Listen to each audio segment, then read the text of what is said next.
sa aking kapwa mag-aaral, sa aking mga kapwa Pilipino, sa aking mahal na guro, at sa lahat na nakikinig sa akin ngayon, magandang araw po sa inyong lahat.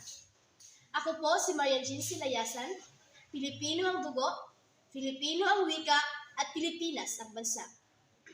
Sa panahon ngayon kung ating pagmasdan, halos wikang banyaga na ang pilit pinag-aaralan.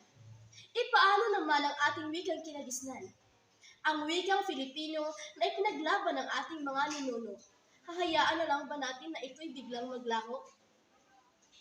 Mga kapwa ko mag-aaral at Pilipino, tayo'y magtulungan sa pagpapaunlad ng ating wika, palaguin, paunlarin, at tangkilikin natin ang sariling atin. Di ba kay sarap sa pakiramdam kung ang mga nakikita at namamasdan natin ay ang mga nakapaligid nating mga kapwa Pilipino na ang ginagamit ay wikang Filipino sa pananalita at pakikipagtalastasan? Nasa kamay natin ang pababago at nasa atin upang umunlad ang wikang Filipino. Ba't di mo kaya subukang gumawa ng mga bagay na ikauunlad nito? Gaya ng pagbabasa ng mga libro na nakasulat sa wikang Filipino, pakikipagtalastasan gamit ang wikang ating kinagisnan, at ang iba pang mga paraan.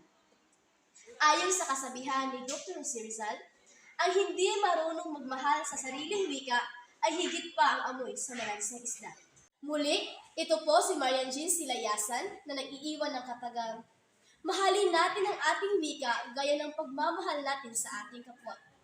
Maraming salamat po sa pakikinig at magandang umaga sa inyong lahat.